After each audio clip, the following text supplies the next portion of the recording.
Bang, kalau Sabo nggak ingat S wajar karena Sabo hilang ingatan. Tapi kenapa S nggak kenal sama Sabo padahal Sabo orang nomor 2 di pasukan revolusi? Iya juga sih ya. Kalau Sabo itu nggak kenal sama S itu wajar ya, sekalipun S terkenal di lautan gitu ya kan, Sabo nggak kenal karena dia lupa ingatan. Nah, lantas bagaimana dengan S? Kenapa dia tidak mengenali Sabo atau minimal mendengar lah ya tentang nama Sabo ini? Kan dia orang nomor 2 di pasukan revolusi.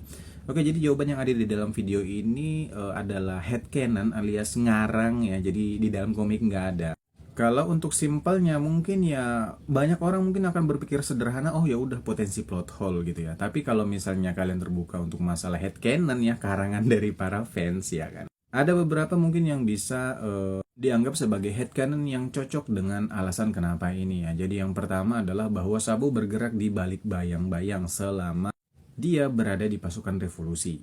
Dragon aja itu di pasukan revolusi udah 20 tahun lebih ya, semenjak 1 tahun setelah kejadian Ohara kan baru dia membentuk pasukan revolusi. Nah, setelah itu 20 tahun lebih itu baru ketahuan dia punya nama itu Monkey D. Dragon. Selama 20 tahunan ini itu dia dikenal sebagai Dragon sang revolusioner tanpa ketahuan ya. Asalnya dari mana, keluarganya siapa aja gitu ya, kecuali yang ada di dalam pasukan revolusi tersebut. Mungkin aja Sabo juga seperti ini, dia nggak dapat spotlight atau dia tidak terlalu menonjolkan dirinya. Sampai akhirnya nggak pernah mendengar nama Sabo ini, atau memang ya namanya hubungan bajak laut dengan pasukan revolusi itu nggak ada gitu loh.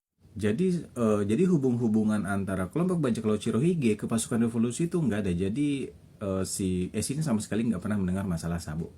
Atau Sabo sudah terkenal dan memiliki bounty lah ya istilahnya ketika S aktif, tapi menggunakan wajah dan nama yang berbeda.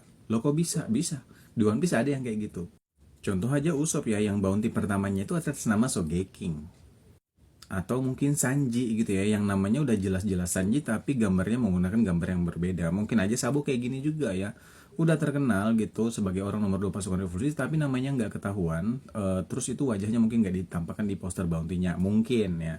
Atau selama ini ya, Sabo itu bekerja di balik bayang-bayang tanpa menunjukkan dirinya. Dia ketahuan sebagai orang nomor 2 di pasukan revolusi itu setelah kematian S. Mungkin aja ya.